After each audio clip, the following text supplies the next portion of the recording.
Yes. Okay, it is a little after 5, so we call the meeting of the Finance and Facilities Committee to order. If you look at your agenda, please, we're going to move the second agenda item, MPSD 2425 preliminary budget information, to the end just before the adjournment, because Angela has a guest speaker that's going to be tuning in with that. So we'll start with item number 3, school resource. Pardon me? She's on now. And actually, this would be the. Are you ready to go insurance now? Do you update want to number do it now, 5. keep in the agenda, or do you want? No, we can bring her in here right now. Okay. She's joined us. So Monica, thank you for joining us here today. Can you hear us, Monica? I sure can. Thanks for inviting me. It's my pleasure to be here. Hi, Monica. My name is Keith. Thank you. Just have an opportunity to share a little bit about the roof update. We had reached out to Monica after the board meeting where it was requested that we see like if there was any way that we could have it reconsidered, the valuation of the roofs. And I'm going to hand it over to you, Monica, if you can just lend some information update on that. Yeah. So what we're finding is insurance companies are kind of honing in on the number of years at 15 years. So roofs that are 15 years or older are the ones that are attracting their attention for some limited coverage.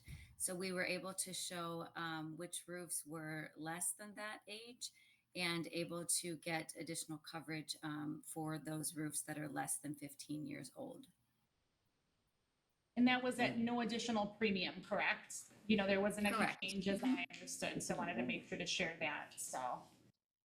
Yep, there was no additional premium with that. And Mike, you would ask CISA 10 to look at the age of, or the condition of all the roofs, correct? Do you want to add a little bit regarding that, or? That was actually a report that was given before I started here. I think Chris had gotten that. I don't know if Nexus was involved in that or not, but it showed the condition and the age of all of the roofs that we have, and that's what I sent to Monica. So that's what they pulled all of their data off of. And is there follow-up? Yes, that was very helpful information to have. Is there additional information now that, From CISA 10. I thought they were going to do another review of the roofs, kind of like a current, if you could help with that. Not the entire district, they were just up on Lincoln last Wednesday Gotcha. and taking a look at that and getting those requests for proposal. Okay. There's 2 specific roofs at Lincoln that are in pretty tough shape. The T. The main over the office, the original, and then I think over the science wing. Oh, the down newer that way. one, Yeah, because the science wing is relatively new. In retrospect to the age of the children, the science wing is relatively new. Yeah. Years or how It's not Yeah. new anymore, but newest, so. 93. Yeah. So I just wanted to offer the opportunity to bring Monica in if you had any additional questions about that. So it was very simple and, thank you for the suggestion, Matt. And Yeah, the only concern I have is not an arbitrary date of a roof, but more the condition report. If CISA 10 did an investigation of the report of the roof and the condition was in okay or fair, and they're just saying that it's because of it's 15 years older, it's not going to be covered, that's not correct at all. It shouldn't be an arbitrary 15-year cutoff. It should be the condition of the roof. Because Yeah, the whole purpose. I agree with that, yes. And they do some, what they call modeling, and they look at where there may be some ponding. So I did receive some additional information from the underwriter. So the starting point is the 15-year, but you're exactly right. If we can show that the roof is in better condition and dispute some of the information that they have on file, please send that my way and we will certainly negotiate for you on that. That's what I'm most concerned about. And then if we're trying to use a blanket statement of 15 years on a rubber roof or a PVC roof, that is not realistic whatsoever, I believe. I believe it should be more in the range of a 50-year. But for an asphalt, I can understand the concern about a 15-year, trying to say it's a half-life at that point. But I want to make sure we're drilling into not just a blanket statement of 15 years on all roofs, because many roofs are different than asphalt. Any rubber roof should last well into the 30 to 40, even 50 years if it was done correctly. How many Yeah, roofs are up? exactly. So that's their starting point. Yep, so that's the only thing I'm concerned about. So internally, we would have to drill in more, see if the facility management can send proof if there's any discrepancies. But from your standpoint, we got to provide the information if there's any questions at this point.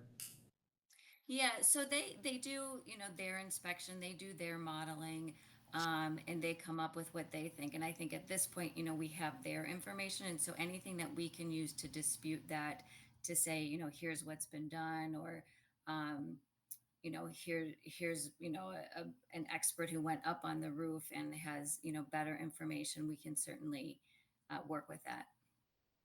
Yep, so that would be internally asking Angelo or the facilities to work any further into that, to try to defend the condition of ours in case we have a claim that we need a replacement value, so we're not losing any value. Thank you. How many different roofs are up there? I would With all say different years? 7 roofs, 6 or 7 Okay. at the Lincoln complex over there.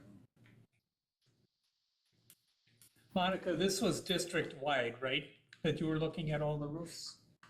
Yeah, so we have 16 locations, or 16 buildings. So it wouldn't have been any sheds or you know, smaller outbuildings. This was primarily the schools and the district office. And do you have any report off of that, or are you just looking at the 15 year as the cutoff as far as the underwriters?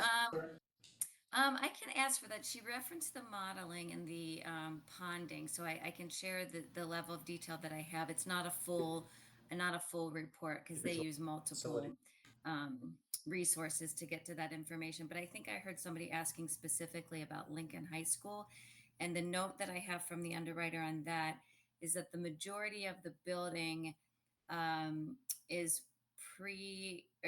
from 1998 to 2000. The modeling shows poor roof condition and ponding. So that's the information that the underwriter has on file at this time. So she didn't break it down. I think you mentioned there were different parts to the roof. I don't have that level of detail at this time. And Liberty's been on the roof within the last year, last September we were there, so they've, you know, had some other, you know, notes that they've taken. All the invoices of all the work that's been done in the last 15 years, because if they just say that there's a roof that's over 15 years and you have evidence that it's been repaired or replaced, you're gonna have to have that, because otherwise they're gonna blanket statement say that it's over 15 years. Because you're gonna have to provide that it's newer than 15 years. And then you're gonna have to look at other roofs that are in better condition than, if they're in good condition at over 15 years, you're gonna have to advocate that the district should be at replacement cost value on that one. So you kind of gotta figure out what they have. Yeah.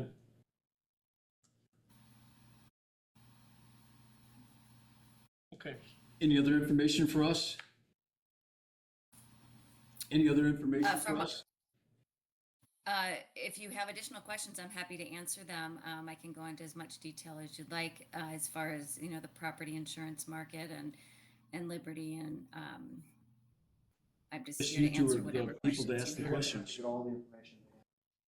But whatever they give you, you have to say, I need all your information, give it to you, and then you can dissolve it and figure out which is good for you. Off of our report that we have.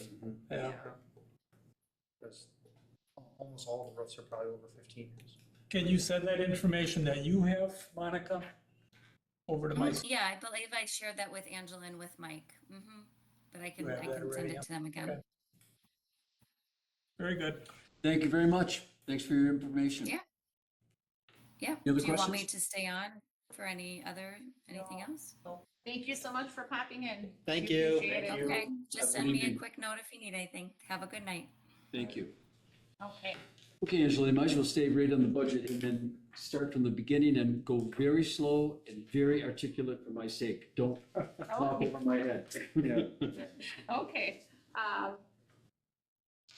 So we have the budget memo that's just presented. This is the first draft. So, you know, kind of looking ahead, you know, we would want to have the board approve a preliminary budget, so we could have drafts in between there as well, at the September regular meeting, which isn't a whole lot of time, but time for review. So for overview of all funds, it just presented in the tables there, just total budget. So we crossed over the $100 million mark, which was a little, surprising, that it happened in this year. We knew that that was coming up quickly. So there are several reasons for that. One of the reasons too, just even when we get to the Fund 10 budget, is because of our lease program with Enterprise.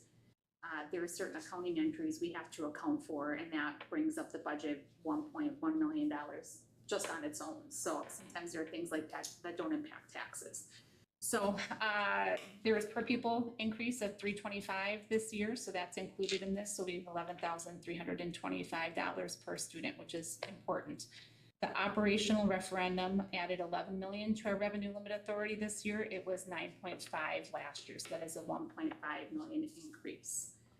So the whole total revenues, all funds, is 101,329,940. So it's a 6% increase change overall.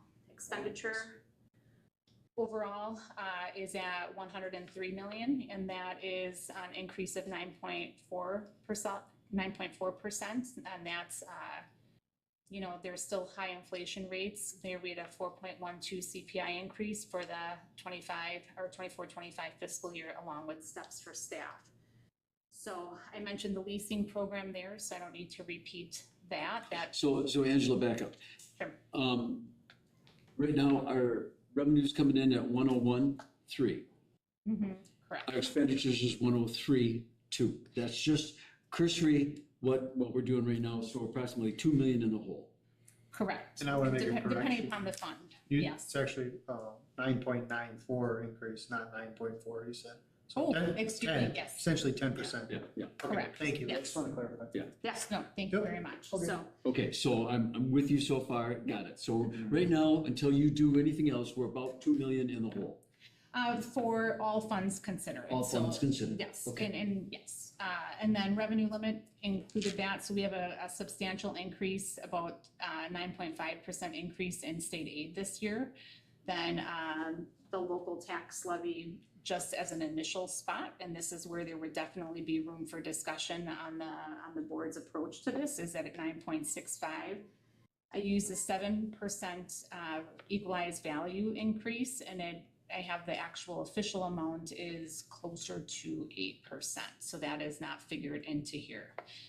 There was a 1.47 net new construction, so then the rest of that is inflation. So, when we land on our final numbers, that would be a discussion point for the board. The board could say, well, we don't want to levy this much. We want to reduce the levy to reduce the impact on taxpayers. So go back and specifically this revenue limit, what these changes, what specifically is that meaning for us right now? That just means that right now we're levying to the max almost. We're levying to the max in the Correct. district right now, because we normally did not do that.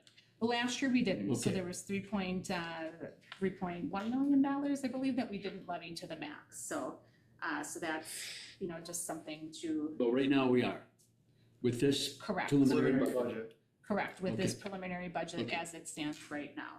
So I mentioned in the next section here about the levy and then the net new construction, so I went over that. Our declining enrollment exemption is estimated to be about $600,000, so they take just your average enrollments, they average it out. And so they do that to smooth out your declining enrollment, with the understanding that a district, you're to look at your expenditures and gradually decrease as your fleet and your students, your counts decrease. The vouchers is a really challenging thing to budget for, because we really don't have any information for ahead of time. We went up 42% last year, but other years we never went up that much. So I put it at a 14% increase, and we have to put something in there for a guesstimate. And, the biggest thing with the vouchers, remember, is that impacts taxes. So it could be that we have an $800,000 increase. We could decide not to levy to the max and take more off, but then, you know, your levy is still impacted by the vouchers. That's still a part of the overall picture. And we won't know that true number until the third Friday count. We won't know the voucher amount until October 15th. Wow, that's So- even after the third Friday count. And it's after the preliminary budget hearing, so what, I mean, I can put any amount in there that you guys would wish for me to use, but I thought that that was relatively safe at this point. So our voucher expense was $3.8 million last year, and it's increased to an estimated 4.3 with this estimate here. Isn't that like a cash neutral transaction for us or cash positive? Well, it is on the budget itself, so you get more, your revenue limit is increased Yeah. to give you the revenue to meet the cost of the vouchers, and then we expend the exact amount that the revenue is increased for vouchers. So there it's neutral. There's probably between 100,000, 200,000 additional that we receive in aid because of vouchers, but that, you know, the biggest thing is the vouchers are gonna impact your taxes. Right. Well, that's just no different than if we didn't have vouchers, right? I mean, because in theory, those people that are using them will probably be here, right? We don't know that for, a lot of people said I think a lot of the research demonstrated when vouchers came out that the people that were using vouchers were already in the parochial schools at times, and it just meant that they used the funding as an opportunity to offset their personal. This would have our costs, first year. you know. Yeah, and it's really, I mean, it was like $150,000 the first year, and Yeah. it's just ballooned. And the scariest part of this is that your vouchers can be up to 9% of your prior year enrollment this year. I believe 10% next year, and then the following year. Very much ceiling. Yeah, no ceiling, and we're at 100% exposure. So now, when you look at the sheet for the district or for the state, the number of districts that hit that ceiling now, there are only a few, but you have just much more exposure when there's no ceiling on it. So it's just a tricky thing because it affects the mill rate, and people are so sensitive to their taxes, and they should be. I mean, you know, it's a big expense. Right. You Okay, said it was about 3.8 Last last year. year? 3.5, 3.8? 3.8 million, and it's 4.3 Three, million you said. for this next year, so that's an estimated. estimated. So, yeah, and I could 4 be point off, I mean, 4.3 million. And just even if we have the same number of students take vouchers this year, or from last year to this year, it's a $200,000 increase. So that's just that alone, and you, It's not BS money. 200 of it is the increase, but the rest of it's real. yes, That's how I yes. would articulate it, but that's just The kind of hard, skating quick. you know, challenging part is when we have students open enroll in and out for public schools, there's a system called Opal. So, you know, my Tina Tagelman works on that. People are documented in there all the time. We have no documentation of voucher students. They have counts per grade band width, but there's no tracking in the system, so you really don't know. So how do we track our homeless population that are in the schools? Because we do have to declare them as well. Yes, that gets tracked too in our student information system, and that they reach out to the district, and there's a system for that, and homeschool students, but not for private school vouchers. Okay. So then with the mill rate calculation on here, along with an equalized value of 7%, brings it up to 6.71. And it's interesting when you put that in, when you change that equalized land value just a little bit, a percentage, the mill rate fluctuates quite a bit. So that's where that's at. And that's not, we won't set that until this fall either. Correct, that's after October 15th. So we have the preliminary budget hearing, I believe that's on the 8th of October this year. A week later, we get the final information. And then we would finalize the budget and the levy at the end of the month. Yes. Okay, so just so that I understand this correctly, Mhm. we have the equalized I'm looking at mill rate calculation, Okay, first column, 23, 24. Okay?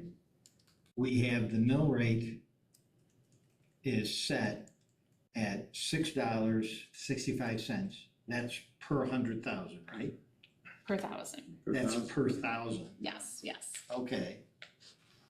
For 1K. That's what they call it. And the top line, local tax levy, is the money that's generated by that mill rate based upon the middle number, equalized land value of 796 million. Correct. I'm not used to reading numbers that go in I know. because Yes. I'm not a federal official. Okay, yeah, anyway. So it's that times that to get to that. Yes. What are you Yes. looking at, Chris? Mill rate calculation. Mill rate calculation. Which is on page, hang on. To right above budgets by fund. So how I could we can't get a ever- page how could number we to come ever up here. diminish I could really But- go for all this in How paper could we ever handouts. that? Well, how could we diminish that at this point? Where- It's where on we're the gonna page be with 2 million, three 2 charts. million It's the middle chart. Well, we have some options. Oh, It's right definitely, below the yeah. revenue limit, you got the expenditures and right below the revenue limit. My, the only thing I. Oh, yeah, okay, I see. Yeah. it there. So you can see, It's page 2. even at the end here, a 6 cent change generates 2.5 million. Yeah, but then you have, it's it's just. blows my mind with it, Depending yeah. upon values, right? Mhm. Okay, all right. Yes, Right. and so we came up a little more, so it probably would be closer, it might even be right on the button, 665. One of the values I put it right on there, and I wanna say it was 8%, so. And that's just an estimate now too, we get that October 1, so when we have the hearing, we would know that, so. What do you mean there? What's just an estimate? The equalized land value, Oh, gotcha. Equalized land value is an estimate. The mill rate yeah, is set, we set that last yes, spring. Spring, And that's it until next spring, right? yeah, yes, well, your mill rate you set, but then there are all different times in the year where the land values are Change. finalized, is that what you mean, like the May certification? Right, but our mill rate doesn't change again until next spring. that's correct. Yes, Yeah. till January 1, yeah, for the next calendar year, Okay, so, sorry. and I'm not being smarty, I'm trying to Yeah. make sure I understand the Mhm. process here. We set the mill rate, and that mill rate, which we set in the. October, We set it in October, and it Mhm. goes into effect, the next January. calendar year, January. yes. and it runs through half of one school year and half of the next school Correct. year. Mhm. Okay, all right, all Yeah, right. you got it. I'm better seeing how the problem becomes, Yes, Yeah. because it's bridging school years. yes. You're setting a mill rate on one school year, and you're really Yeah. hoping for it for the next school year. Our health insurance is the same challenge. I can't wait till we talk about health insurance. I'm sitting here patiently waiting. So we have our budget by fund, so I have this in here, the unaudited actuals, and, right now, we're looking at, a surplus right now. We have some things we're finishing for audit and claiming, so that could change a little bit, so, that's just where we stand today. And then, on the 24-25 budget for Fund 10, we're looking at $81.6 million revenue and $82.4 expenditure for a deficit of $778,836. So part of that, $119,000 plus $13,000 are for two things. $13,000 is for common school funds, because that's a carryover from the prior year, and then $19,000 is for the Get Kids Ahead program. So that, that brings it down to a $600,000 deficit technically. But on the books, how we would, present it, it would be $778,000 at this point. 778 deficit right now. Correct. But you've transferred according, if I read this correct, in order to get that number, because don't forget, we started with almost 2 million. In order to get that, you've taken money out of funds to put into Fund 10 so we can get that point, correct? Well, what happens is we have Fund 46 and Fund 50 that those both have losses on too for different reasons. Like Fund 46, we can balance out. So that's where any expenditures and revenues are gonna throw that off quite a bit right now. I'm just trying to think here on Fund 46. We have to even out Fund 27. That cannot be at a loss at all. No, go back, but the remaining deficit of $645 million is reflected primarily in the compensation and benefits areas of the budget. Oh, yes. Of which you pulled from A to pay B so that we can only get down to this amount of money. Correct. Correct. Yes. So you pulled 1.5 from Mhm. buildings, Yes. okay? Mhm. And what else did you pull to get, so we're only at this amount? Yeah, originally we had, when I ran the first preliminary with everything in it, we were at a $3 million deficit. Correct. So we looked very carefully at all of the staffing. So in staff planning, we looked at, okay, how many overloads do we need? And we tightened that figure up. We looked at positions that we were gonna not fill, and we took some off of there. And so we were able to tighten up quite a bit of areas. And we still have some potential where we may be able to bring that dollar amount down. The main challenge is that we've had positions that were added in the previous year that we carried forward. In a lot of districts, we're struggling to meet needs at times, and then especially with the new reading program we had, where we added 5 positions, I believe it was, or I did one these here. Yeah, you look, I asked Angela to run this for you. Take a look at that handout I gave you, the 23, 24 staffing. Yeah. We can pass it around here. 23, 24 staffing, and then the reductions and the additions of what we still have yet to fill. So we still have things in red yet to fill.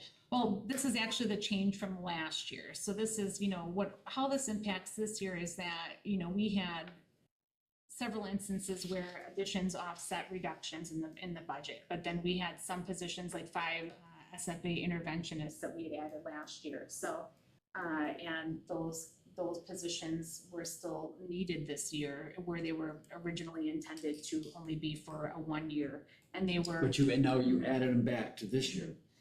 correct. Okay. And then we also have additional paraprofessionals. So sometimes when we're changing and adjusting things through the year, we end up with more positions, and we have to work to make sure we're trimming these down, especially with declining enrollment at this point. So we've had discussions since I ran that first budget, and we're gonna, before we finalize the preliminary, I should be able to bring that. I'm hoping I can bring it down more. But our reality is sometimes we have positions coming on and off all the time, and we have to make sure that we're clear as far as if a position is added. Like, let's say they add a paraprofessional to a kindergarten class because it's a big class 1 year. That should be just a 1-year position, and that shouldn't be carried forward automatically. So we've had some areas where we're realizing now where it's like, okay, we've got to make sure we recalibrate and adjust our staffing counts. But Angela, we lost about 100 teachers. 133, I think it was, teachers in 23, 24. And as I was looking at the personnel reports, we were replacing teachers who were highly experienced and highly paid with people who were just coming out of Green Bay.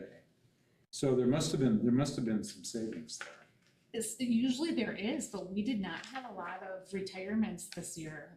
We didn't, yeah, We had a not very this year. small number, and a lot of times that is something that you're able to say like, okay, your cost of your steps is really, Oh, okay. ends up being Okay. neutral. No, you're Okay, right, and alright. so that's where, All right. and it's challenging. Here, the largest challenge, and this is part of the story of why those interventionists were added last year, is we had positions that were not filled, okay? And so then we looked at, okay, where do we have needs? Where can we support more? And we added those positions. Well, But when you, that's kind of, excuse me, but Yeah. those interventionists is just a new, it's a SFA, because when the district had, prior to this year, they had dean of students. The dean of Right, students yeah. title were removed. Jamie got rid of the dean of students, but now they've added him back as SFA interventionist. It's the same position that they've added back. That's right. Yes, in some ways, yeah, the So position's now been it's changed an a little additional bit. $300,000. Correct, yeah, because we were It's just a name and change. yeah, and we were Isn't told, that a highway position, I thought? Or- Yeah, it is. So it's not, it's kind of like a half dean, Yes. half like Was teacher. the salary the same, Yeah. or was it less? say that one more time. Is the cost of the position the same as a dean? Roughly the same, yes, they're not, well, the deans used to get, yeah, no, it's the same. They're the same, and usually you're gonna have a higher paid staff member in that, because they're Right. kind of a quasi, they're not an administrator, but it's a higher level capacity role. Yeah. So we believe too that, especially with paraprofessionals, that's where, I'd say 4 years ago when I started with the district, we had about 120 paraprofessionals. We increased to about 140 And we increased pay too. last year, and we did that, and then our last count was 156, and then we reevaluated that we need to, again, take a look at which ones are carrying through over time. Well, it And used to be in the past, paraprofessionals were only in special ed. Now the paraprofessionals have come into regular ed. All SFA programs have a paraprofessional reading person in them. So that's, yeah, I get it. so, I get it. and our needs have increased too, so that's been a big challenge, so, just, But I didn't see in here, where is the, okay, the cost, is it gonna come out of curriculum and instruction for the new K4 training and program? Where is that money coming from for all that training and stuff? Is that coming out of curriculum instruction? that will come out of curriculum and instruction, and our costs on that are not exactly known at this time for what we're gonna have to meet to put in for Act 20, so that we're still working on that. Because we lost that state reimbursement. Well, it was kind of what they call a sum certain, so we didn't buy a new curriculum. So if you bought a new curriculum, you'd have the opportunity to get a 50% reimbursement based on how many people were interested. So that's where the tricky part is if they've got 200 million for it, they're only gonna split it up to 50%, up to that amount. Because we still have 346,000 for year 2 for SFA. Correct, yes. And Where's that? Is that in the general fund money? so one of the challenges became this year is that we have a wonderful curriculum, curriculum review cycle. And then that's, I think, an asset to our district's curriculum and instruction efforts right now. What happened though is we shared and prepared all the costs that were gonna be for years 1, 2, and 3. And curriculum and instruction received $200,000 more through referendum funds. And so when they took a look at their review cycle and the needs of Success for All, they needed to increase their budget and requested $300,000 more. So really, the curriculum and instruction budget has doubled since where it was before the referendum in the last 2 years. So how does that impact that 778,000 deficit right now? I mean, we would be down a lot more, the $300,000 more, if we wouldn't have had that in that I mean, conversation. It's there. I mean, we can't. And then with some of the added, positions, that's where the largest area where I'm hoping we can eliminate as much of this deficit as we can. Before we finalize the budget is, we're gonna look and see, are there positions yet that we're gonna decide we're not gonna fill, and we're gonna move around and So looking at this chart that I gave these guys, how many of these positions have not been filled yet? The net filled vacancy 15, I've been confused by that. this was Could I get a from copy of last that, year. please? Yep, you can, yeah, no, I'm I sorry. gave you all, Yeah. I gave you all. And the same, ask Mike Knopfer, sorry. And that is actually movement from last year, so we also have, Can you give one? you know what, I think I just made copies of, you know what, here's another one. There we go. I should pass this up now.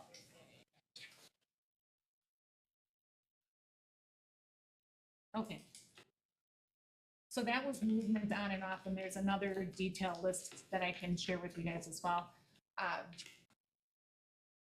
And the other challenge we have this year is some of the staffing had to be moved, well, two different things. Students needing outside of district offsite placement. So that's a huge impact that our student services department is severely challenged with right now. They work so hard to make sure that we educate all of our students on site, but sometimes just the resources and the demands of the individual needs that we're responsible for meeting require offsite placement. And so we are in the $300,000 to $400,000 range just for those needs alone. So the challenging part is you could have the perfect budget, but then have increased costs with that alone. So that's just a part of that challenge. So we had originally talked about $1.5 million additional with the buildings and grounds budget. And I just wanted to make sure I shared that I took that out of the preliminary budget just because we were at a deficit, because we had additional money that we moved over to Fund 46, one thought and one, the idea would be that we could use those monies for capital improvements projects. We would be limited to doing that anyway, because when you move money over to that fund, they're restricted. So the budget for buildings and grounds wasn't cut any more than it was in the previous year. It's just this additional on top was not added from the preliminary. Correct. Rising Phoenix program has expanded. That's a little bit of an additional expense, about $75,000 more, but we receive a reimbursement from the state on that program. That is just an outstanding program where students can get an associate's degree during their junior and senior year. So, and we've had tremendous increase in that program, and so that's a very exciting thing for our students. Other thing that we can, go ahead. On Rising Phoenix, though, let's be clear that not all students, those costs are being taken by the district. Correct. So you have to, I think there's an academic requirement to reach that level, or is it first come, first served? And there's about, I don't know if it's half or a third of them where their families are paying. Correct, yeah, so. Yeah, so it's not just us. Yeah, so in the, even 21, so either the 1920 or 2021 year was the first year that we added Rising Phoenix to I think it was 2021 budget. And each year we've allowed 25 students to be in a cohort, and the district has fully paid the bill, books and tuition, and that's about $170,000. The request this year, because there's been such interest in the program, was to increase it, so we allowed them to increase 5 students per cohort. So there'll be 30 this year and 30 next year. There was additional interest, so students have right by state statute to have 18 credits paid for by the district. And so we allowed what's called a self-pay program. So as it stands right now, the district will pay the first 18 credits and their books, $800 worth of books. And then the student or the families will be charged, like we'll put a fee in Infinite Campus, and then they'll have to pay the rest of their tuition to get that. So it's it'll be like $4,300, I think, total for the parents to pay. I wish I had that sheet up here now. Of course, I don't have it. But they get a tremendous deal. We do get we get about a 50% reimbursement. So like in some other conversations, it's tricky, and we have to look into it a little bit more because There's still our RFTE students though. Correct, yeah, we still count them. And what we do want to make sure is that we're not taking in income based on what a parent is paying. When you have a program like it's called the ECCP program, it's a sum certain. So there's a pot of money, it's a fixed pot of money, and then we claim once a year and we get some money from that. So we do benefit from the students, even the ones that are paying for the program, to be a part of it. So So Green Bay gets full pay for them, right? correct, yes. And so that's really, I mean, it's gonna be around $250,000 total, and that really has helped support our local UW extension too. So Yeah, that's right, been a right, very, yeah, very that positive was- thing, so. Kept Green Bay from being deeper in debt, like, Yeah, I think- Okay, any other highlights that you want us to know before? Not on Fund 10 unless there are questions. I mean, that's. Okay. And then, special education, that information is here. You know, I really, really tried to look and see, you know, we were at 14 million last year and it's increased up to 16.8. And I always think, if there's any way to keep that transfer down. Because we received 33.3% on prior year's expenditures for this year. But we're responsible for anything that's not covered through special education categorical funds or grants to cover from Fund 10. So that transfer, which is sort of down at the end of the section, is up to 10.9. Usually we come in high, and the tricky thing with Fund 10 and 27 is you have these positions and you budget for all of your positions that you have, and then if you don't fill them, then sometimes you end up having a surplus at the end because you didn't fill and pay for all of your positions. So for example, we were supposed to have a $9.7 million transfer for the 23-24 budget, ended up at 8.9. So, Well, the scary thing with that Fund 27 is that the state will say they're gonna reimburse it 33%, and every year the state changes it. So you don't know if the state's gonna come back, because oh, they do. the state will say, we're only gonna give you 31%, send the rest of the revenue back to your taxpayers. Yeah, the state is so vacillates so much on that reimbursement that it's crazy, so I guess you do what's the best we can do. and the out of state, or not out of district services, out of state place, or out of district placement, excuse me, is what's really driving, one of the main drivers in the extensive costs. Both in Fund 10 and 27, there's a lot of transportation costs too. And when we budget for this, the approach that I'm taking is you have your general transportation, athletics is another one, and then special education.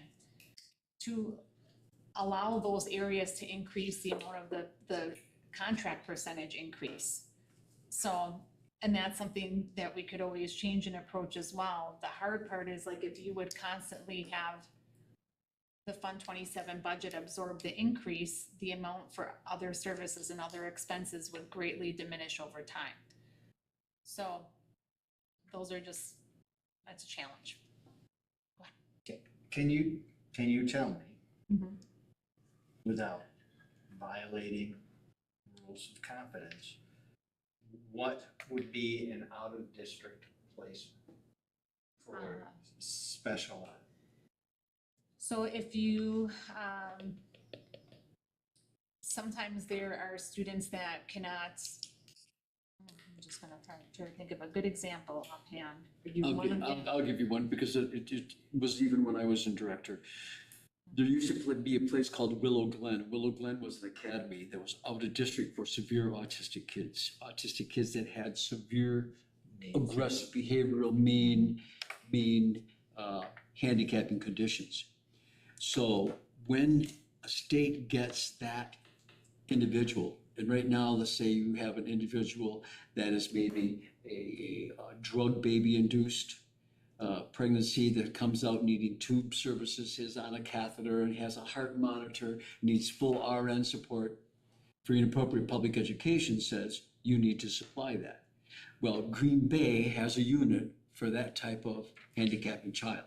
Willow Glen used to have a unit for that kind of handicapping condition. So the district could not afford to spend that money on an RN, a doctor, a nurse therapist, a pediatrician, at the cost of providing that education in an out-of-district place. Yeah. And the more districts have these severe handicapping conditions, the more districts get these kids coming from all over the place, it's more reasonable to send them out where they have a program than you to hire all these individuals for the individual. So that's a brief, it has been going on. The state provides very, very little. And it's the same thing if Two Rivers has a really bad kid and the kid wants to come to Manitowoc.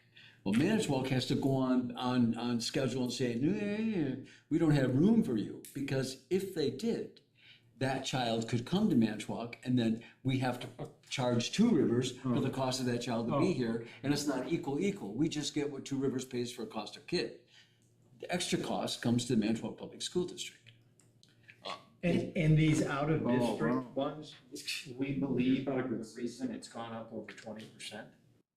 One of the primary reasons. I mean, some of it is the staffing, you know, the staffing percentage is there, but that's one of the primary reasons, yes, definitely. Gotcha. Yes. I don't wanna be I don't wanna be too mean or anything, but don't you think in the past, when we were having the infrastructural issues that we had, or where we got, where we are today, didn't they do that by balancing the budget by reducing the Fund 46, kinda like what we're doing this year exactly for next year? Or how do you think that we can improve having a healthy Fund 46 to make improvements on the district by us eliminating 1.5 million of it? Yeah. Well, we actually have, let me see here, let me scroll down to Fund 46. So 21, you know, just to mention that very briefly. I think that's what you talked before, right? You said we're talking about 21, about the transportation and increases the costs, and we don't want to gut a fund because of increases. Well, I mean, you have to balance that within all of your expenditures overall. I know, but Yeah.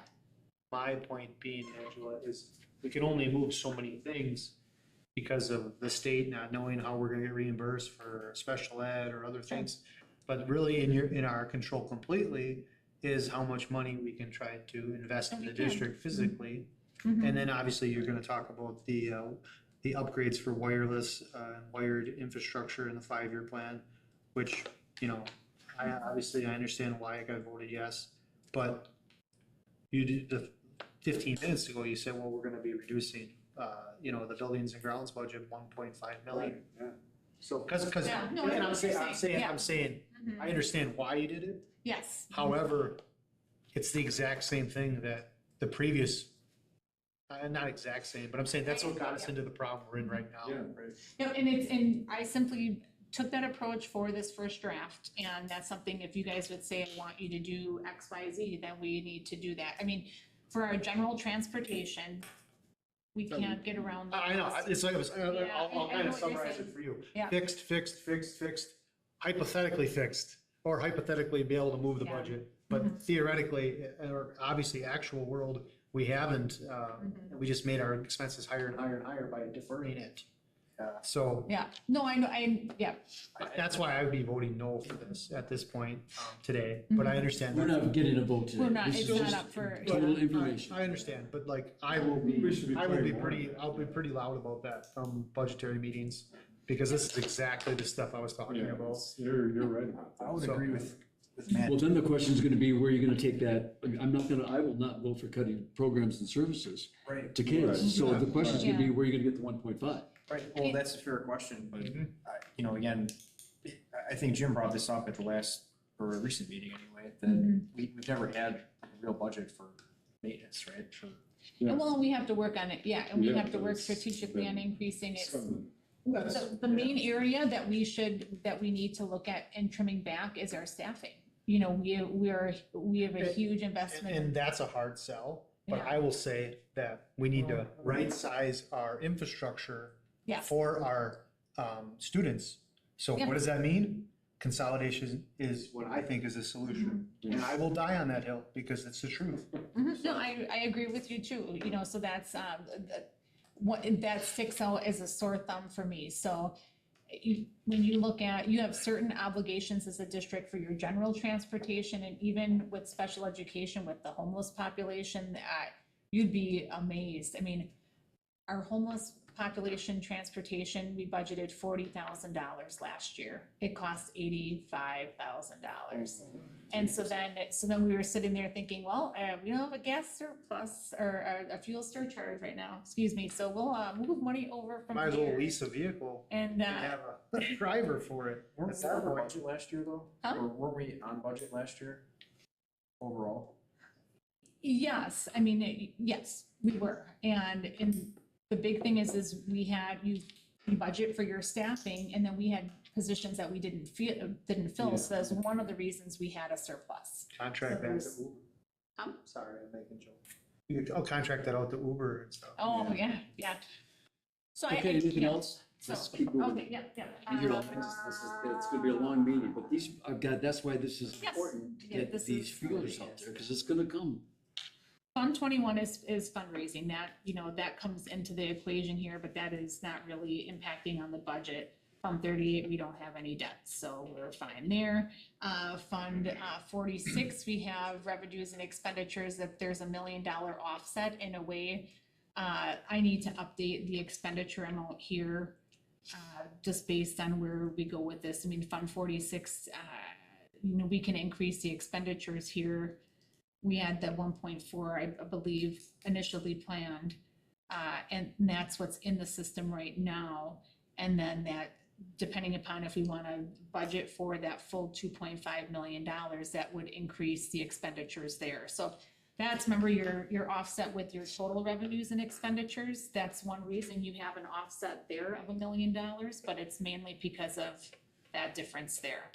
So, that's just an option that we have there. The projects that are already like either completed, the phone and PA updates, the camera system updates at Lincoln that were needed. JFK scoreboards, they're 25 years old, they stop working at the end of games at times, that's been a huge issue.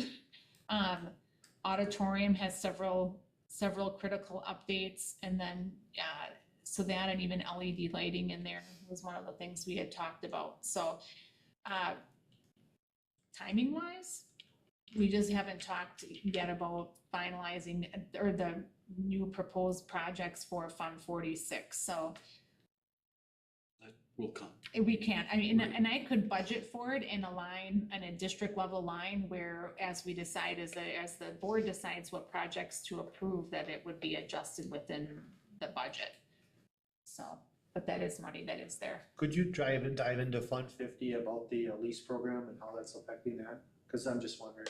Yes, so we have the loss for Fund 50, overall the fund balance is down to around $800,000 from $1 million.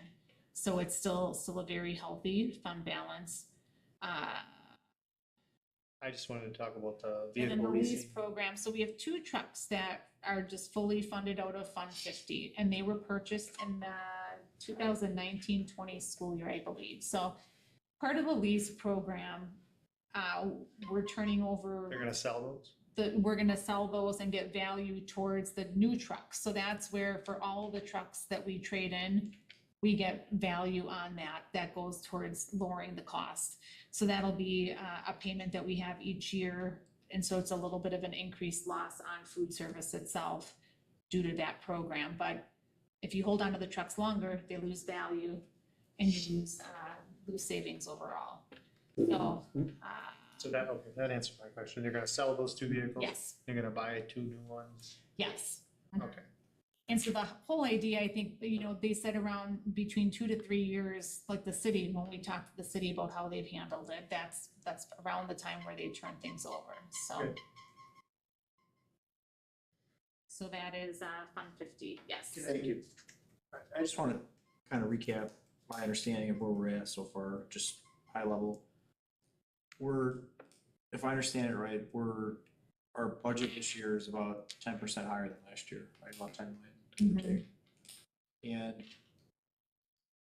as of right now, we're still about, with the preliminary budget, we're about $2 million in the hole. That's between all funds. I would, if you look at Fund 50, you have one deficit there, which is around $130,000. Then the Fund 46 isn't balanced out from this, we have a $400,000 transfer that we do every year out of 10 to 46 and interest, and then your expenditures. So that shows $1 million more loss, but that's not really your main focus would be on 10, where we have, considering the other things that we're not taking out of fund balance, is $645,000 loss at this time. So I guess my question is, what are the biggest factors that are resulting in us, getting that much more funding this year, but still like falling short of where we Increased aid, we have more aidable receipts too. When you had the pandemic funding, you did not get aid on those, just overall. You're aided on your prior year expenditures too, that gives you more funding in general as well. Well, I guess I'm more curious on why, if our funding went up that much, how are we still coming back with a preliminary budget where we need $2 million, either $2 million more Yeah. or we cut $2 million? right? It's just the prices keep increasing and with just overall, you know, that's where, So it's, yeah. is it like I know, I think Keith or someone mentioned something about the headcounts, right? Is it that we hired a lot more people, or is that not it? And part of it is we need to trim down our staffing to, you know, we're funded primarily by per pupil funding. And so we have more aid and more per pupil funding because the per pupil aids increase, but our accounts are still going down, so that you still need to look at trimming your staff to right size your budget for the district overall. So And I that's guess the biggest thing. To piggyback off what Matt was saying, you know, what I would really like to see as we develop this thing moving forward is if we can develop a plan that balances the budget, you know, right sizes the staffing, you know, if we're Yes. getting a little chubby in areas, we gotta take care of that, and then, you know, does not eliminate the maintenance, right? We've been kicking that can for way too long, and we have to find a way to, I think the prudent thing is that we have to budget that every year. And otherwise, even if we replace, or if we end up doing a capital referendum, like you'll get way more longevity out of the stuff you have if you take care of it. And Mike and I looked a little bit at this before, about 2 weeks ago, we were looking at, okay, if you look at your insured value of your properties and they want you to get to roughly 2%, that would be your goal. If you would take, let's say if you had 2 properties off the list, we guesstimated just an example, took $35 million of value off. If we put about $500,000 more in each year, we would get closer in about 10 years to where we should be. So that would be to what you're speaking of, and I don't doubt at all, you know, looking at if we set those benchmarks and then just know where we have to come down to meet those objectives, that's what we're gonna need to do. And I think it's important to understand in these questions that have to get raised. But when we're looking at staffing, Yeah. you know, the district put in SFA, but you've got 10 coaches, you've got 9 aides, and you've got 5 new peoples. So you now have of 22 new people into a district that we never had before. Plus the cost It's of going to increase staffing. Mhm. So that's why I'm saying, I agree what you said about, I don't wanna pull money out either, but I don't wanna cut programs. I mean, the programs are working, but we've increased almost 20 people in a reading program. That's important. Yeah. And now we can't go back and cut that. Well, I'm not suggesting we do that. I think what I'm suggesting is, and I don't think that's an area that and maybe I misunderstood, but I don't think that's an area that we're getting overstaffed. Well, right? staffing. Well, Well, I don't think that particular area. I don't know if reading is an area. It's tremendously overstaffed. Well, when I We'll talk to never people- disagree, we'll never agree on that, but. Well, I've talked to staff that have told me that they need more help, right? So maybe this was, Sure. so you know, again, I'm just saying, like, just based off the conversations I've had, it's never been like, man, we got too many people here. And I'm not suggesting that's happening, but you kind of suggested that. So that's why I'm just trying to understand, where do we allocate the resources where they're needed? To me, reading is kind of a big deal. And if the kids aren't reading at the grade level, we've, you know, kind of had these discussions ad nauseum the last few years, we really need to address that. And I think we are addressing that. So it's really just understanding, you know, where, if it's not the reading, you know, where's that issue? And how do we solve that? How do we right size it where we need to? And maybe it's just through attrition or however we do it. Well, there's all kinds of pressure though. I mean, another article came out last week on, you know, mental health problems, and we kind of respond to that in ways, but maybe not sufficiently. So I think the staff thing is pretty elastic depending on how healthy Correct. the community is, you know, yeah. And in some. I mean, you know, the reading in that is cultural as well as Okay, that's all, these are all gonna have to be Can I- questions that, Can I add two more things to help them, or go ahead? no, go ahead, but we'll be here until, this is preliminary information, it's gonna come back twice more before we even get to a balanced budget. True, true. Example, high school staffing, even because we are, like the Rising Phoenix program, you've got more students in there, you know, and looking at programs there. And then with our aides, like a lot of districts, like Keith said, have mainly just special education paraprofessionals. You need instructional aides as well. They're very important, but like how and where we put those is a discussion, so. I just want to summarize, Yep. So you're saying that we are maxing out the levy ability for the referendum already with this preliminary budget? I took out the 119,000 plus the 13,000 off the available levy, so it's not, it's levying to a max in a sense, but not, You understand what I'm asking though? yeah. Mhm. So you're saying this preliminary is maxing out the Correct. levy ability Yes, that's been granted? that we have. Okay, going back, what, you are saying that we are going to tax to the max. At this point, Yep, that's what I wanted to ask. So that's, you're telling us this budget that you're putting You just together didn't wanna is say going to before. tax. to the I max. didn't make that, I don't, that's it. correct, but That's the goal cool. would be that. No, I mean, that's, yeah. That's what I'm asking, okay. The Okay. goal, and I understand, I hear loud and clear, just the sensitivity to the amount that taxes raised last year, and so the goal would be to bring our deficit budget down and, It's not even one fold, it's two, because the equalized value, people are telling me their house value went up $190,000 yeah, Oh, yeah. because of the freaking assessment. correct, So that's, yeah. it's not a one hand whammy, it's a It's triple So whammy. that, I totally support that. We have to wait because if our tax levy is not taxing to the max, and it's just gonna be a percentage, I'm not so sure that we don't relook at that so that we're not cutting and we're doing what we need to do at all levels. So we have to really watch, I Yeah. think, Right, exactly. what are you trying to say? Huh? What are you trying to say? What are you trying to say right now?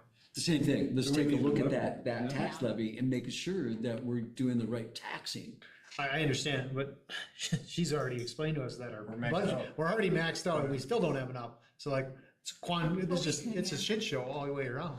Well, it could very much be possible Yeah. that we reduce the deficit though, but you could also, as a board, vote to take some from fund balance. That is not unheard of if you'd want to say, you know, it's You know not, my thoughts on it already, but yeah, that's a good idea. you know, and it's not a permanent and an ongoing fix, but it's, if you want a way that you can adjust the levy, Once you start taking money out of that fund balance, once you start that process, it's very difficult to put it back in there.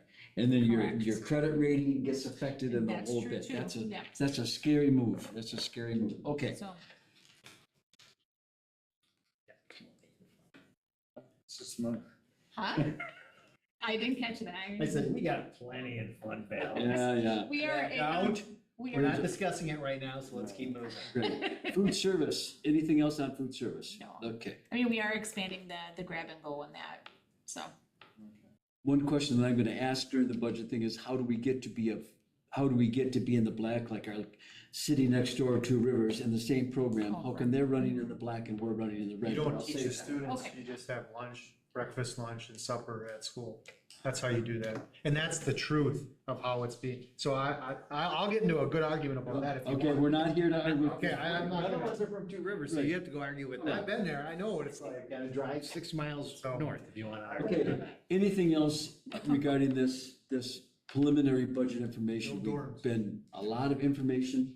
We get 2 more sessions to look at this. Andrea's gonna keep dwindling this Yes. down so that we can start getting some finite information rather than speculation. So, write your questions because we have more to come. And then, Yeah, anything that else? is- No, not on my side. I guess from my perspective, I'd love to see, as we move forward, a balanced budget, something that addresses what we talked about, keeping the maintenance in there and right sizing the staffing. Otherwise, it's just a word salad. No, That's a quote from Tony.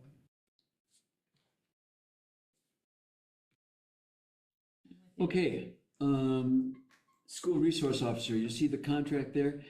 School resource officer, usually this agreement is settled way in the late spring. Yeah, it's something that has to be, if we were to decide we were not going to take the school resource officer contract, we'd have to rescind it by March. So Superintendent File had asked that I put this on here. As we've had other contract discussions, each school resource officer we fund at 50%. The total is about $150,000. And so it's kind of looking at contracts, whether if it's $100,000 as a total that it needs to come to the board or by the individual item. So our purchasing policy talks about an individual item costing over $100,000. So these are 3 at $50,000. So Is that's that half of the contract? correct, $150,000. Yep. Police officer contracts our 50% is around $50,000 Per officer? per person. Okay, so 50,000 per person, Correct. half, thank you. Yes. And there has been some talk on the side of the city, just a mention that they want us to possibly look at a 70-30 split. It's nice they wanna pay 70. And we might have the awesome opportunity at that point, well, it's not a great opportunity, but we could get transfer of service for that because we'll get. Well, that's just conversation. There's nothing going on, so let's Correct. not get everybody all worked up. It's just conversation. It isn't True. fact. There's been no We're conversation. 50-50 for right Yeah, now. So, yes, the Do we take care of the liability insurance or just the? City does. City does. And it's basically a subcontract with the SROs. They still teach their DARE program, so they still have that in the elementary buildings. To me, it's a no-brainer. I move that we accept the contract. It's a bang. It's the best contract out there. Are we accepting the contract for this year or for next year? I'm just thinking of Well, the I know timing. it's late. We're gonna have to do it for both years. Make a motion and I'll. I make a motion, we accept the SRO contract for the existing year and for the 24-25 school I'll year. second. Okay, you can second. It's fine. Or Any 25, discussion? 26? Chris? I guess,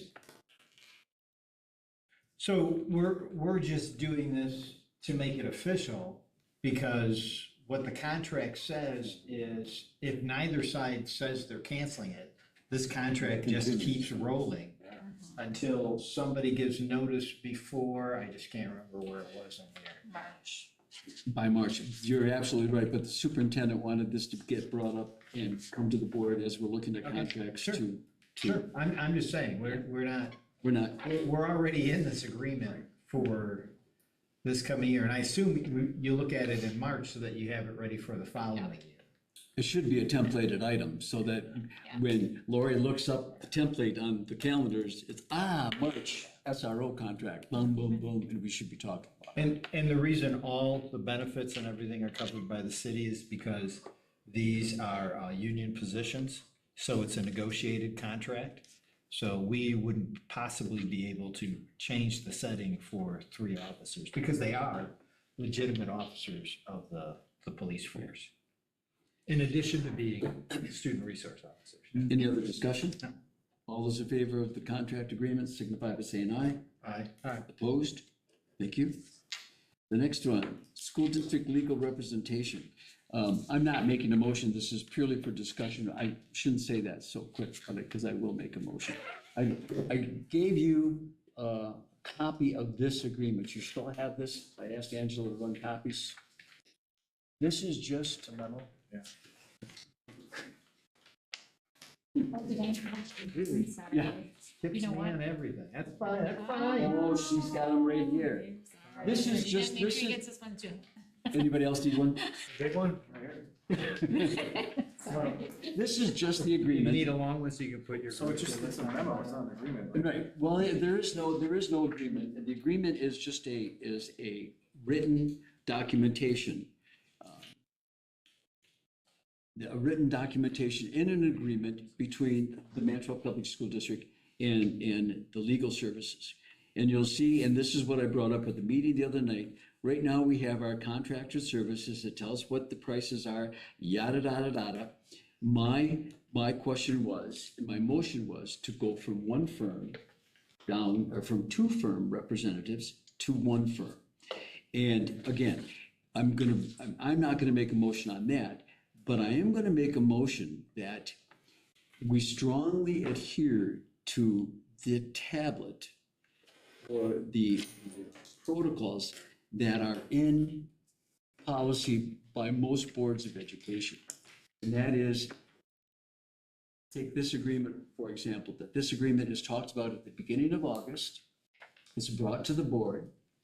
And at that time, the board president discusses what has happened with legal services, and the board votes on that every August, the first meeting of every August, so that we follow a template and we don't get messed up with this, with an agreement expiring before it should, before the conversation. So if we stick to that, then all things regarding the legal contract can be discussed, open, and the board president brings forth a motion to either go with the existing or change. As Stacy did when she took control of the presidency, she left Bob Burns and went with Jim Macy. Right. Her decision. Yeah, They just did it. That did not go to the yeah, board. that didn't go to the board. That did not go to the board. There was no agenda item. It just happened. So be it. My motion is going to be that when we discuss these things, it does come to the board. The contract is renewed in August. It's templated. I asked Lori. She said, yes, it's on the agenda when she pulls up for August, it's there, but it hasn't been done in the last 2 years. My motion is that it gets done, that we bring it up in August for the renewal for the next year. Now, if we choose to stay, no problem. My idea was there was no need to, and here's just a history which could have been discussed. To the 2021-22 school year, $29,700 was budgeted for legal services. $29,000 was spent. So the increase for the next school year was to $25,000. Actual 22-23 was $59,900. So that escalated a great deal. This 23-24 school year was budgeted for $65,000. We are now at 80, almost 87,000. Legal services from out of the superintendent's office was budgeted for 65. We're now at $87,000. The total district for special ed is under budget, and there's a legal hotline that's under budget. So special ed and legal is under budget. The budgeted for 65,000 is way overspent to a total of 84,000. So we're almost $20,000 over in that general legal contract services. And who else does it help? I think that there should be updates at least every other month about where these expenses are. Also, in some of the information that Angela supplied for me, it's interesting to note that for the 23-24 school year, $22,900 has been spent on discriminatory cases and open record cases that attorneys have had to work for the district. That's a lot of money. Sometimes it has taken Roper's agency 3 attorneys to go through the amount of requests. So those are all 3 coming in there. For the 22-23 school year, it was $18,000 just in discriminatory and open record requests. That's a lot of money. I think it needs to be discussed. I think it needs to be brought up and looked at all the time. So that's my position. I'm not making a motion that we change, I'm making a motion right now, and it can be changed at the next budget, or at the next open meeting, I don't care. But my motion right now is that we follow the template. And in August, it's discussed. Legal counsel services are discussed. And we have a great deal of idea of where these expenses are. I think being over budgeted by right now, in this time of year, $20,000 is horrendous. It's kind of hard to predict that though. And let me give you an example of what I'm talking about. Before came on the board, there was a community member that filed a complaint. And as a result of that complaint, we had to do an investigation. And the attorney did the investigation and he put together a report. And then when he contacted the community member who filed the complaint, they didn't even show up. It's like, we spent all that time and money doing a complaint. Yeah. So I guess my point is that, like,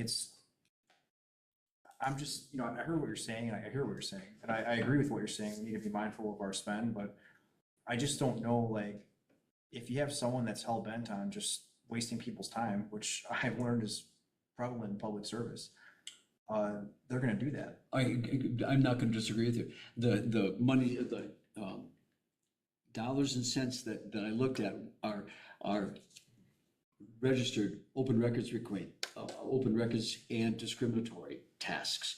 The rest of them that are filed in all of these reports that come in every month are labor negotiations or Mike Knoll contacted the attorney or the superintendent contacted the attorney. Those are all listed. These are all listed as the amount of time our attorneys have taken on open record requests filed against the district and discriminatory practices filed. And they're labeled, just those two, not anything that you said, which I totally agree, that's gonna happen. I hurt my back, I'm gonna sue kind of thing, that's not included in this kind of stuff. Well, that wasn't it, this was like, someone actually made a complaint, I forget what it was about, but it was something kind of, Yeah. it wasn't real, they just made it up, Right. right? They just wanted to complain, and so they I get that. they made it up, and we did this whole thing, and then the attorney like did an investigation, and then like we all came together to meet on it, and then like this person didn't show up, and I'm just like, I was thinking, what we should, if we're gonna go down this path, which I agree with, And I think charge part of it, him. part of that should be like, if you make a complaint and then you just like don't even like follow up and show up on it, then like you get the bill. I can't disagree with And that. as long as we do that, I can't disagree. And legally, we may have that ability. yeah, we should. I don't know, the joke is, we'd have to ask the lawyers. So that's my motion. My motion is that we follow the template, that legal issues are brought, legal issue support is brought to the board. The first meeting in August is discussed openly, the contract services. As a part of that I think I'm going to add to the motion is that at least every 2 or 3 months, we take a look at the utilization of, because we get the reports, you can see what's been filed, at the utilization of the use of that attorney or attorneys. We can do that. Yes, yeah. Yeah, Are you saying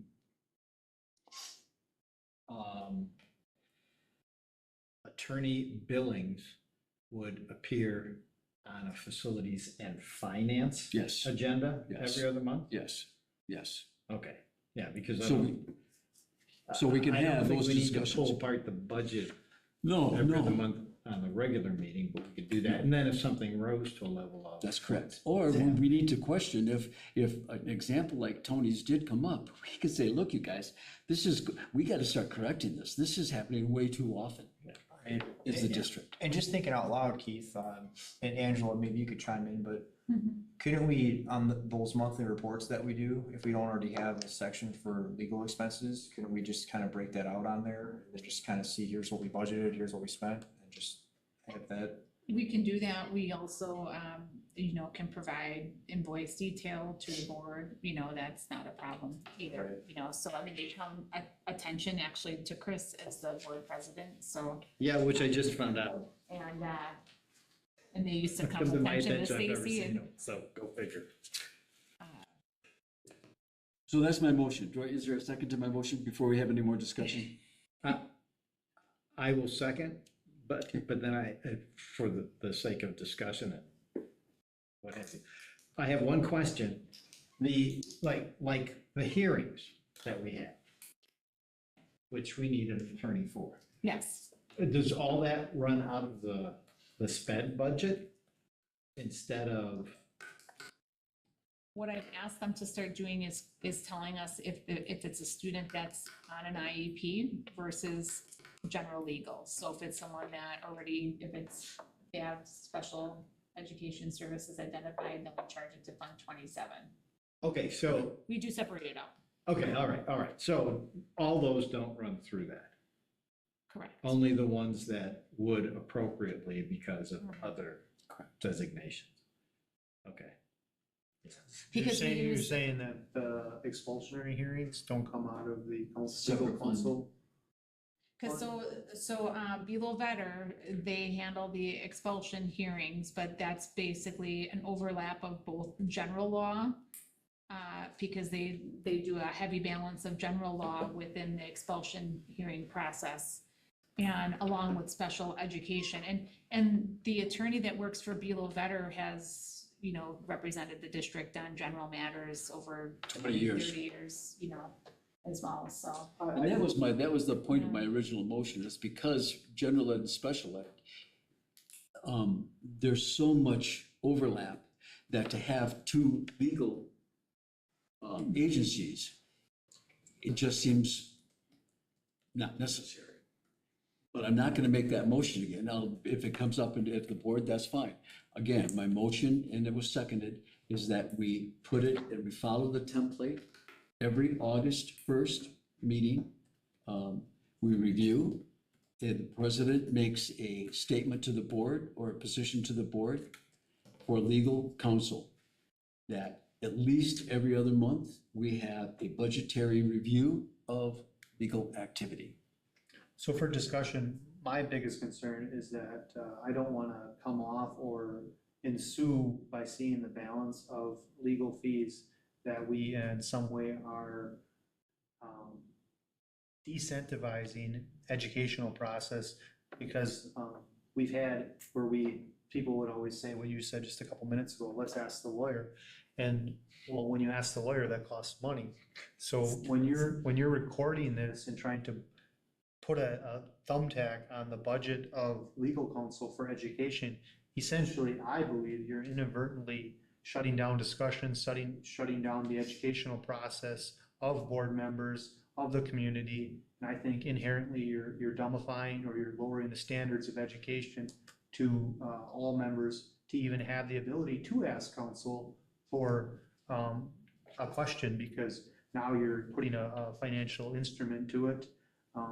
That's my biggest argument. Secondary argument is that by doing this, you're essentially saying that, hey, if there's any kind of issues and you file a complaint and you run the budget up on that legal counsel, now we have a problem, and we are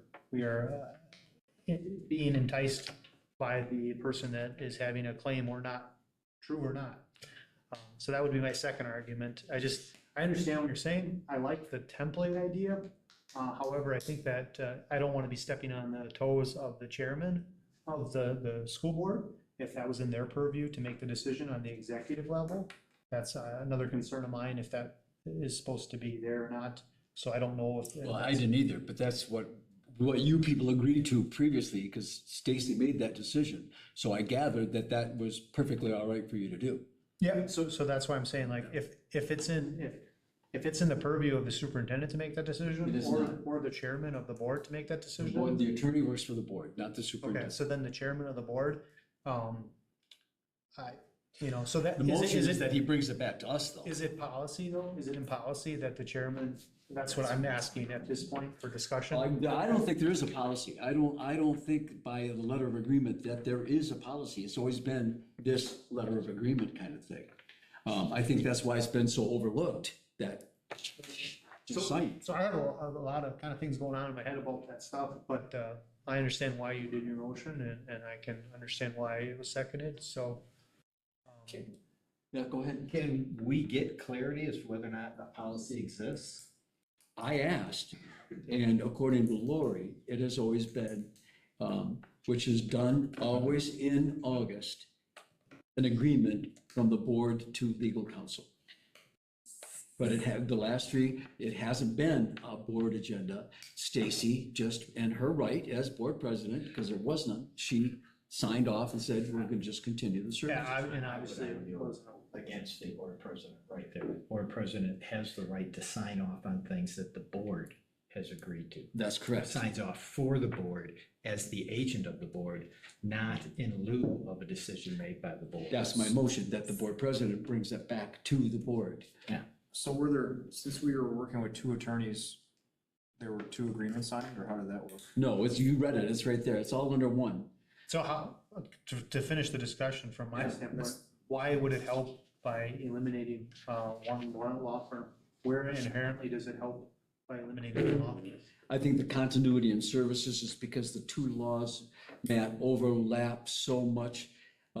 I think that when you have special education pupil services, ADA compliance, 504 issues in one law firm, which is their specialty, and you have regular ed, general ed in another law firm, it's difficult, especially in an expulsion hearing, which is so litigious. You've got these two councils trying to work together to come up with an agreement. It's easier when you can work out of one agency, they walk across the hall or down the hall next and come up with a resolution for the district. That's all I'm saying. Do you think there's cost savings there? Huh? Do you think there's cost savings there, or I mean, do you think there's cost savings there, or what are you implying? I think there's cost savings, because if you look at that, there's different costs right now for the two attorney firms. And if Jim is really busy, he'll give it to another attorney in Roper. He'll give it to another attorney. If you look at the monthly things, to Sunday, and they will even then ship it off to Belo because it's their specialty. So I'm just saying, I think there is a cost saving, but I think there's a communication savings as well for the district. Matt? So my argument would be, with respect, I'd call bullshit to that, because right now we are not commingling the funds, we're keeping them separate because of the expulsions are in one area, and the expertise is in expulsions, and then the other expertise is in discrimination and other services that we need. So like, if they were truly synergizing, like what you're inferring, then there would be, we would be accounting them in the same account, but we're actually pulling them from different accounts because they are so different in services. That's my argument against that. I don't know how many true expulsions you've ever been to, but a number of expulsions, especially if you're dealing with a special education kid, bends over into Chapter 34 of Congressional Federal Laws, which are regular education laws. There's many times, especially during an expulsion, especially if that kid brings an attorney, that two attorneys, in this case, are gonna have to represent that case. Because two laws are completely opposite when it comes to dealing with expulsion hearings, especially of a special education kid. I've dealt with a lot of them. I've dealt with many of them, and that's why in Sheboygan and Green Bay, we had one legal representation. That's all I'm saying. Okay. It is communication, and it is a delivery of service. That's very powerful. I respect your comments. So Angela, in the last 2 years, how many times have we had to bring in both counsels on an expulsion hearing? Well, we've had, since Mary can cover the general and the special education, she's done both within the service for the expulsion hearings. But she So, has a and then just- coworker across Correct, yes. that. Mhm. The ones that I went through, she just had trainees or something, and we were getting billed for that as well, but that could be different for different Yeah. ones. And she brings in that team as well, you know, just in general with where she supports the district. It's all I'm making a motion, again, that was why I made it, but That's not what I'm saying here. I'm saying we follow the template. The board president brings the template every August 1st meeting of every month, follows the template, brings this to the board, brings it up for discussion, makes a motion for delivery of service that we agree upon as a board. Yeah, I just wanted to add to the conversation. I think we live in an interesting time. And when you look at all the stuff with Title IX, for example, that's coming up, I mean, some of that's gonna require like attorneys, like talking to attorneys. Sure. And so like that, I just wanted to point that out, that like we're navigating uncharted waters here, and it's just, you know, I think that could be part of the reason why some costs are possibly increasing at points. The other thing I wanted to bring up is, you know, I did have a community member reach out to me, a parent in the district, and they did not have the best experience or speak very highly of the Bulow Vetter firm. So I'm just bringing that up because I don't know how wise it would be to put all of our eggs in one basket. I think if, you know, it's probably not a bad idea to have multiple options.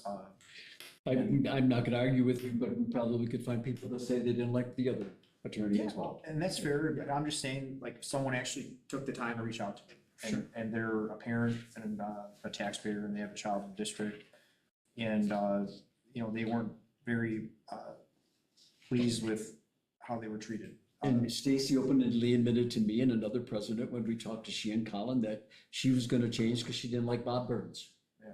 So that was her Well, choice. I'm She just made the saying, like, decision. if you're a parent in the district and you take the time to contact me, I'm gonna at least Oh, yeah, absolutely. share your Yeah. views, and, you know, I would hope that, So I'm gonna call the question on the motion, and we can talk about this, but the motion is to go back to the template on Thursdays, on the first staff meeting, board meeting in August, to make this a template, follow the template, and the board president brings this to the board, and we have a discussion and decide openly where our council's going to be. So is that the new motion or is that the existing one? That's the existing one, probably rephrased 5 times. Because I was okay with a lot of it, except when you started weaponizing the cost of the legal counsel. I'm gonna vote no for it, but it's called a question, so are we supposed to vote on that? Or vote on the call to question first, Mr. Chairman? Well, if someone calls a question, someone seconds it. He's saying he's going to call the question as the chair to get the vote. Right. He's not moving to call the question, which would require a second and then a 2/3 vote to call the question. Say that again. Call the question is if it's a motion, if you or I or you move to call the question, that's a motion to end discussion and have the vote taken.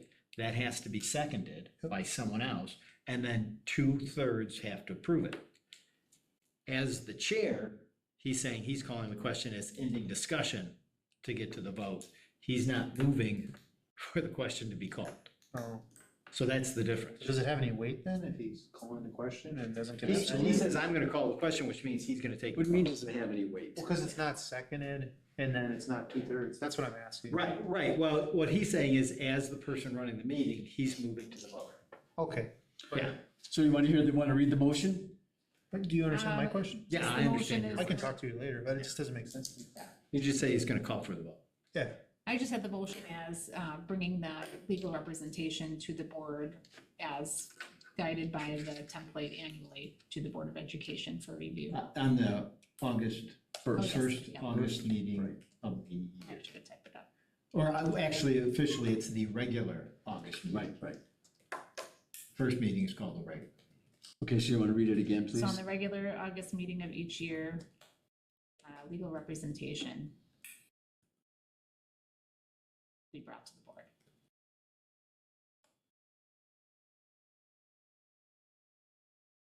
For review and approval.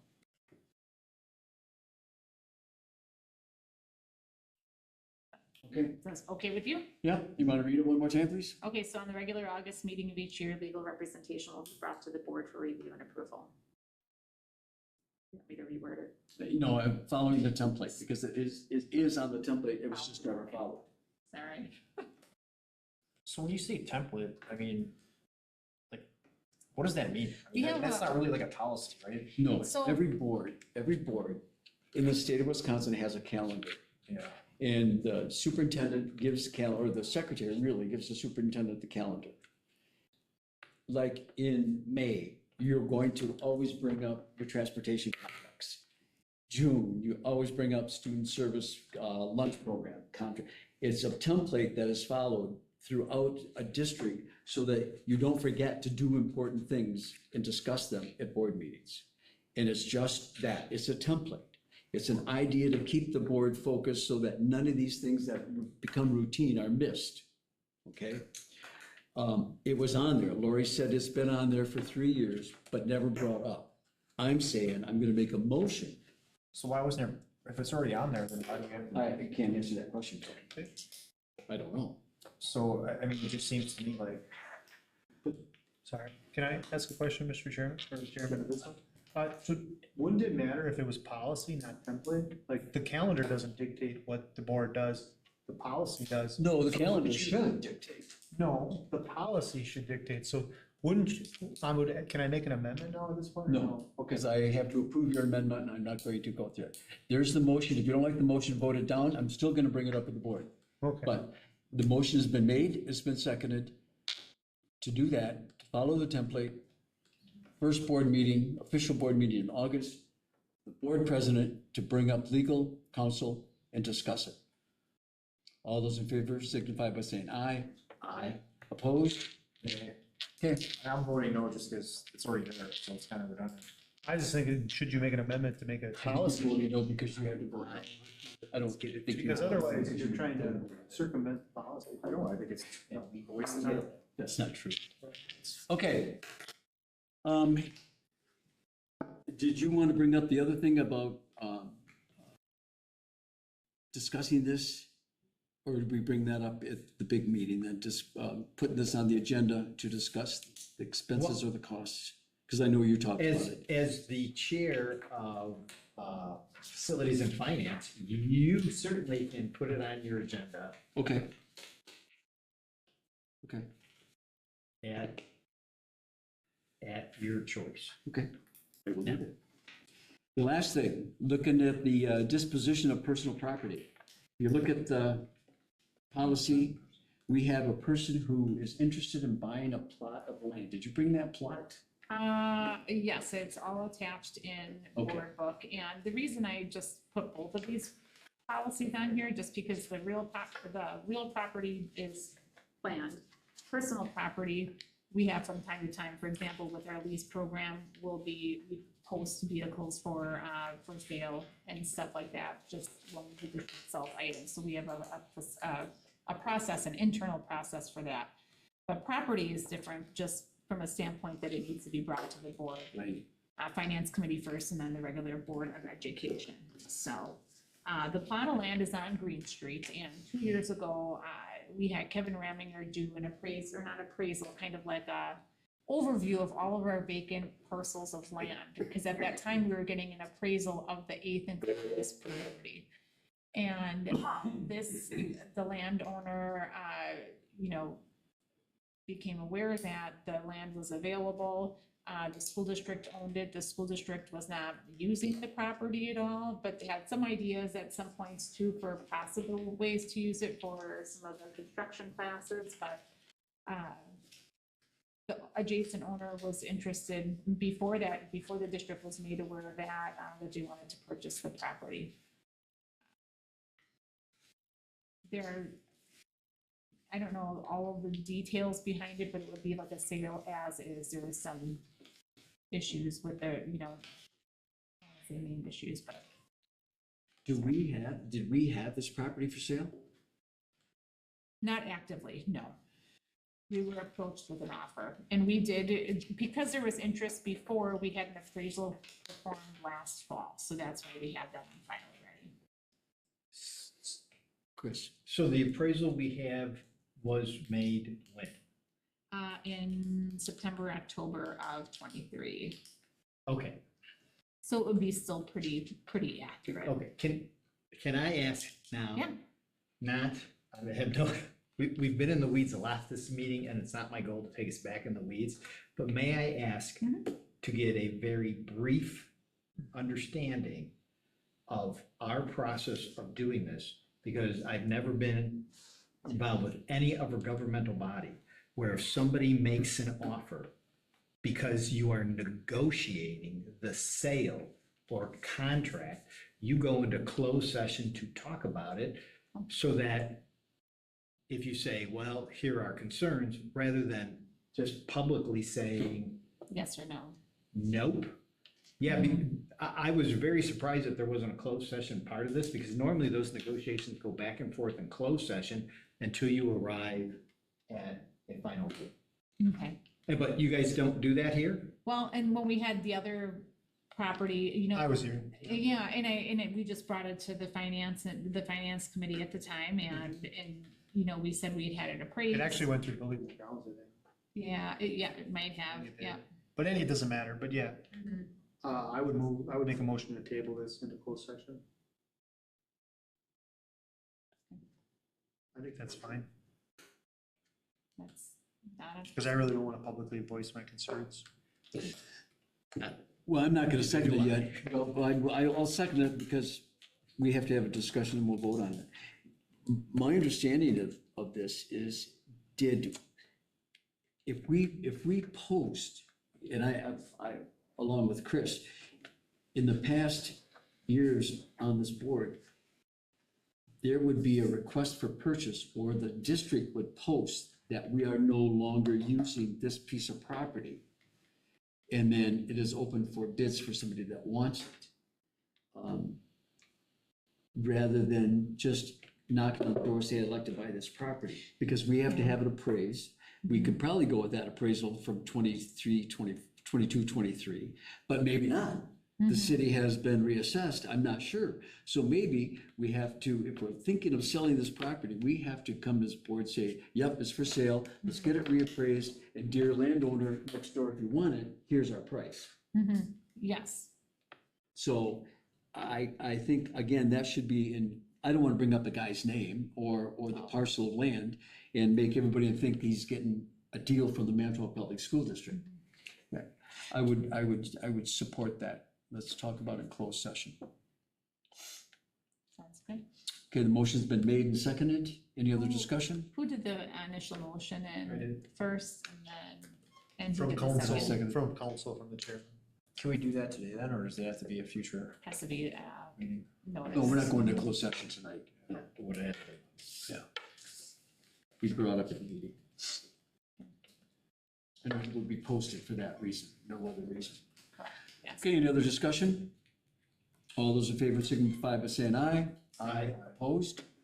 And sorry, I jumped over an agenda item, insurance update. No, we did that. That's what we did. Oh, okay, Did you jump over anything? I think we're done. Any other information for the good of the order? Thanks, you guys. I think the discussion on the budget is important. We got 2 more kicks at this. Keep your questions. Maybe bites at the apple would be nice. No, kicks. All right. I'll just advise. I need a motion to adjourn. Move to adjourn. Can you second? Second. Thank you. All those in favor say aye. Aye. Opposed? Thank you. Sorry. Okay, let me stop there. You're killing me. You're killing me, Smalls. You're killing me. Okay.